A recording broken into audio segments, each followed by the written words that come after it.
안녕하십니까, 정희성입니다. 본격적으로 이야기 들어가기에 앞서 구독, 좋아요 부탁드리겠습니다. 이번 시간에는 민주노총과 한국노총이 어떻게 다른지 이걸 좀 알아보는 시간을 가져보도록 하겠습니다. 노동조합은 노동자 스스로 자주적으로 단결해서 노동조합을 만들어야 합니다. 다시 말하면 누가 시켜서 노동조합을 만들면 그건 곧 어용노조가 되는 거죠. 근데 한국노총, 당시로 말하면은 대한노총, 좀 풀네임으로 이야기하면 대한독립척성노동총연맹이라고 하는 건데, 이 조직은 당시에 미 군정과 이승만의 필요에 의해서 우익 청년 단체들이 만들었다고 하는 것입니다. 그리고 노동조합은 목적이 있는 거죠. 근로조건의 유지 또는 개선, 그리고 사회 정치적 지위 향상을 도모할 목적으로 노동조합을 만드는 건데, 당시에 대한노총은 이 목적과 전혀 상관없이 오히려 기존에 있는 전평이라는 노동조합을 깰 목적으로 만들어졌다고 하는 것입니다. 1946년도 3월 10일이죠. 한 15개 사업장에 45명 정도가 조촐하니 모여서 창립대회를 했다고 하는 것입니다. 자, 그러면은 전평이라는 조직이 도대체 어떤 조직이길래 이렇게 전평을 깰 목적으로 대한노총이 만들어졌는가, 이걸 좀 알아봐야 되겠습니다. 45년 8월 15일 날 일제로부터 해방됐습니다. 일제가 운영했던 공장이 텅텅 비게 됐죠. 텅 빈 공장을 돌려야 되지 않겠습니까? 그리고 이 주인 없는 공장을 지켜야 되지 않겠습니까? 이렇게 해서 스스로 노동조합 결성 움직임이 전국적으로 바람이 불어서 우후죽순격으로 노동조합이 생기는 거죠. 이렇게 해서 1945년 11월 5일 전국적으로 1194개 사업장에서 약 21만 정도의 조합원이 참여하는 조선노동조합 전국평의회, 줄여서 전평이라는 조직이 창립하게 되는 거죠. 45년 11월 달에 창립을 해서 46년도에 가서는 55만 정도 조합원 숫자가 급속도로 늘어납니다.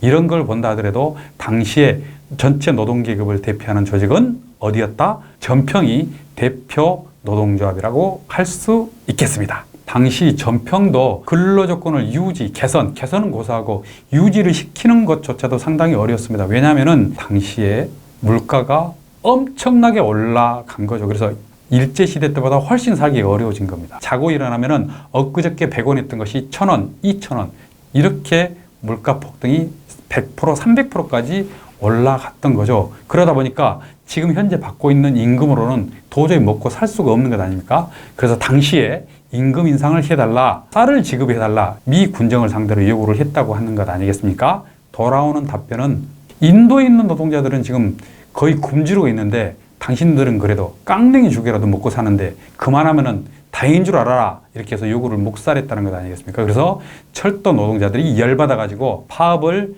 결심을 하게 됩니다. 그때가 바로 46년 9월 달입니다. 9월 달. 철도 노동자들의 파업을 시작으로 해서 출판 노동자들, 인쇄 노동자들, 이렇게 전국적으로 확대됩니다. 당시 파업에 참여했던 인원이 25만을 훌쩍 넘었다고 하니까 어마어마한 파업 대열이 형성이 된 거죠. 정치적 구호도 등장합니다. 양심수를 석방하라. 그 다음에 언론 자유 보장, 해고 반대, 노동법 제정, 이런 등등의 요구를 가지고 파업을 벌였던 거죠. 그러니까 미 군정에서는 노동자분 원래 근로조건 개선을 목적으로 하는 건데 정치적 요구를 가지고 파업을 한다 해가지고 불법으로 간주를 하고 탄압을 하기에 이릅니다. 어쨌든 미 군정이 이 파업 대우를 무력화시키기 위해서 진압을 하기에 이릅니다. 군경 3,000명 정도 투입을 합니다. 그리고 이것도 모자라서 우익청년단체, 대한노총, 이렇게 해가지고 한 2,000명 정도, 합의 한 5천여 명 정도를 형성을 해서 파업을 하고 있는 노동자들을 강제 진압합니다. 이 과정에서 노동자가 2명 정도 죽었다고 하는 거고요. 1,500명에서 한 2,000명 정도 연행이 됐다고 하는 거고, 대부분의 노동조합 간부들은 구속이 됐다고 합니다. 그때부터 미 군정은 전평 조직을 불법으로 하고 대한노총으로 갈아타는 것을 강제를 하는 거죠. 현장에서는 노동조합을 전평을 선택을 할래, 대한노총을 선택을 할래, 투표를 했다고 하는 것 아닙니까? 투표도 무기명 투표를 하는 것이 아니라 기명 투표를 했다고 하는 겁니다. 만약에 전평을 선택하면 어떻게 되겠습니까? 따로 끌려가가지고 죽도록 두드러 맞는 거죠. 안 맞으려면 할 수 없이 대한노총을 선택할 수밖에 없는 그런 상황인 거죠. 이런 조합원들이나 지도부들을 끄집고 가서 두드러 패는 사람은 주로 누굽니까? 대한노총 간부들도 있었지만은 백색 테러에 앞장섰던 우익 청년 단체, 깡패들, 김도환 같은 조폭, 이런 양반들이 미 군정의 비호 아래서 전평을 탄압을 했다고 합니다. 나중에 이제 김도환 이 양반은 대한노총의 최고위원까지 했다고 하는 겁니다. 이 이야기는 일제시대 때만 있는 것이 아니라 지금도 있죠. 노동자들이, 민주노총이 특히나 파업을 하죠. 법 개정 요구를 가지고 민영화 반대를 가지고 파업을 하면은 정치 파업을 한다는 이유로 불법으로 간주를 하죠. 그래서 일제시대 때나 지금이나 법 개정 요구를 가지고 파업을 하는 것을 불법이라고 하는 것은 다르지는 않았다, 이렇게 보는 거죠. 어쨌든 48년 8월 15일이 어떤 날입니까? 남한 단독 정부가 수립이 되는 날이죠. 사실상 이때 이르게 돼서 전평은 거의 와해가 되고 대신해서 대한노총이 합법적 지위를 보장받게 됩니다. 지금은 노총의 총재라는 직함이 좀 어울리지 않고 지금은 없는데 당시에는 노총의 총재도 있었다고 합니다. 대한노총의 총재는 누구였을까요? 이승만이었다고 합니다. 이렇게 해서 대한노총은 사실상 노동조합의 역할을 했다기보다는 전평 조직을 깰 목적으로 만들어지고 그런 역할을 주도적으로 해왔다. 이런 암울한 탄생 배경이 있다고 하는 것입니다. 1960년도에 대한노총 내에도 개혁의 바람이 붑니다. 대한노총 운영에 대해서 반대라는 개혁파들이 따로 생겨나죠. 그리고 있다가 다시 통합을 하게 되는데 한국노총이라는 이름으로 명칭을 개칭을 하게 됩니다.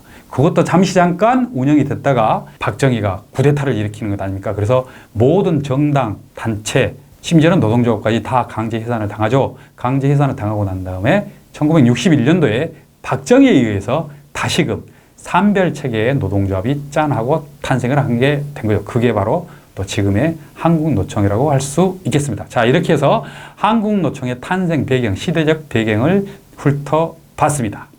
자, 다음은 민주노총이 어떻게 탄생이 됐고 어떻게 만들어졌는지를 좀 봐봐야 할 텐데, 앞서 전평은 총파업을 통해서 탄압을 했고 결국은 와해가 됐는데 민주노총은 거꾸로 투쟁을 통해서 파업을 통해서 조직이 건설이 됩니다. 87년 6월 29일 6.29 선언이 발표되고 난 다음에 직선제를 하겠다고 구태국민 약속을 하는 거죠. 이 선언이 있고 난 다음에 대부분의 시위는 사그라듭니다. 근데 유독 노동자들은 이대로 멈출 수는 없다. 7월, 8월, 9월 약 석 달 동안 대투쟁이 벌어집니다. 이게 소위 말하면 789 노동자 대투쟁이라고 하는 거죠. 당시 노동자들의 상황을 보면은 출근하는 회사 정문에서 두발 단속을 당했다는 것 아닙니까? 복장이 불량하다 보면은 회사 관리인들한테 바리깡으로 두 발을 강제로 삭발을 당해야 하는 그런 수모까지 당했을 정도로 노동자가 제대로 된 대접을 받지 못했죠. 근데 이게 폭발을 한 겁니다. 언제? 87년 6월, 7월, 8월, 9월. 당시 노동조합 투쟁이 벌어지기 직전까지만 해도 한 2,600여 개 정도의 노동조합이 있었는데 투쟁을 거치고 난 다음에 6,100개 정도로 약 3배가량 노동조합이 늘어난 거죠. 이렇게 해서 노조 민주화 바람이 불죠. 그런데 당시의 법은 이렇습니다. 복수노조는 금지가 됐죠. 상급단체도 한국노총 하나만 인정이 됐습니다. 사업장 내에도 한국노총 이외에는 모든 것이 다 불법이었습니다. 근데 한국노총은 가입하기 싫고 민주노조를 지향하는 노동조합만 따로 좀 묶어져야 되는데 이것이 자연스럽게 형성이 되는 거죠. 그래서 지역협의회가 만들어집니다. 이른바 마산 창원지역 노동조합협의회, 줄여서 마창노련, 서노련, 인천노련 뭐 이런 식으로 해서 지역별 노조협의체가 만들어지고 이 지역별 노조협의체가 전국 조직으로 만들어지는데 1990년에 그 유명한 전노협, 제조업을 중심으로 이렇게 전노협이 꾸려지고 비제조업 단위, 보건, 언론, 금융, 사무직 이쪽으로는 업종회의라는 이름으로 또 단체가 만들어집니다. 이렇게 해서 전노협, 업종회의, 현총련, 대노협 이 4개 조직이 전국 노동조합 대표자 협의회를 만들게 되는 거죠. 그리고 나서 94년도에 민주노총 준비가 띄워지고 1995년 11월 11일 드디어 민주노총이 창립되게 됩니다. 한국노총 외에는 인정하지 않았기 때문에 전노협을 만들어서 활동하는 것 자체가 불법이었습니다. 전노협 지도부 간부들은 다 당시에 수배, 구속을 당했던 거죠. 이렇게 해서 당시 구속됐던 사람이 2,000명이 넘었다고 하는 것 아니겠습니까? 해고됐던 사람들도 5,000명이 넘었다고 하니까 어마어마한 노동자들이 탄압을 받았던 거죠. 심지어는 국가보험법으로 제3자 개입 금지법 위반으로 구속됐던 사람들이 구속되는 과정에서 고문을 받다가 의문사를 당했던 분들도 있었던 거죠. 이런 탄압 속에서 기어이 민주노총이 만들어지게 된 거죠. 그러고 난 다음에 만들어졌어도 법외노조로 돼 있다가 97년에 이르러서 합법적인 지위를 얻게 되는 겁니다. 아무래도 파업은 민주노총이 훨씬 더 많이 하죠. 한국노총도 파업을 한다는 이야기가 가끔 들리긴 한데 보통 보면은 극적으로 타결을 했다는 얘기가 간간히 많이 들리죠. 지금 현재 파업을 벌이고 있는 사업장이 딱 한 군데 있죠. 톨게이트 노동자들이 지금 해고가 돼서 파업 아닌 파업을 벌이고 있죠. 근데 안타깝게도 한국노총 지도부들은 이 자리에 오지 않는다고 하는 거고, 민주노총은 대의원 대회도 이건 농성하는 김천에서 한다고 하니까 이런 차이가 좀 있어 보이는 것 같습니다. 두 번째로는 지금도 구속을 각오하고 투쟁하는 사람이 어디가 더 많을까요? 당연히 민주노총이 더 많습니다. 엊그저께 구속됐다가 집행유예로 풀려났던데 한국노총도 구속을 각오하고 좀 투쟁하는 사람들이 좀 많았으면 하는 바람입니다. 물론 투쟁해도 구속이 안 되는 세상이 와야 되기는 하겠죠. 자, 그리고 조합비는 누가 더 많이 낼까요? 뭐 이렇게 하는데, 제가 알고 있기로는 민주노총이 한국노총보다 사업장 조합비가 더 많은 걸로 이렇게 알고 있습니다. 조합비가 많으면 안 좋은 노동조합이고 조합비가 적으면 좋은 노동조합이다. 이렇게 생각하시는 분들이 있을 것도 같은데 잘 한번 생각해 보십시오. 조합비를 많이 걷어서 그 돈을 어디다 쓰겠습니까? 이 사회가 노동자들을 위해서 좀 더 나은 사회로 가는데 투쟁하는 데 쓰는 비용이 많기 때문에 민주노총은 아무래도 조합비가 많은 것 아니냐 이렇게 보고 있는 거고, 그러니까 껄핏하면 상경투쟁하죠. 오며 가며 쓰는 돈이 오지게 많겠습니까? 그러다 보니 민주노총은 조합비가 좀 더 많은 것 같고, 한국노총은 상대적으로 투쟁하는 횟수가 적다 보니 조합비가 적은 것 같아요. 노동자들을 위해서 조합비가 적은 것이 유리한 건지 많은 것이 더 좋은 건지 그건 판단에 맡기겠습니다. 자, 5월 1일 행사도 양대 노총이 약간씩 다릅니다. 어떻게 다를까요? 주로 이제 한국노총은 잠실 경기장에서 모여가지고 5일제를 기념하는 마라톤 대회를 하죠. 그에 반해서 민주노총은 8시간 노동 쟁취를 위해서 투쟁했던 노동자들의 투쟁 정신을 계승하고, 지금 현재 노동자들의 처지 조건을 바꾸기 위해서는 지금의 노동자들의 주된 요구를 걸고 주로 투쟁하는 방식으로 집회를 합니다. 이런 차이가 있다고 하는 것. 정부하고의 관계, 누가 더 좋을까요? 한국노총은 그 정부가 뭐 어떤 정부였든 간에 상당히 많이 친했던 것 같아요.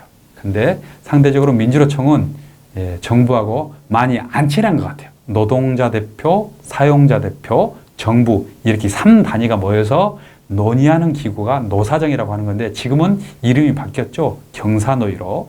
이 경사노위를 한국노총은 현재 하고 있고 민주노총은 하고 있지 않습니다.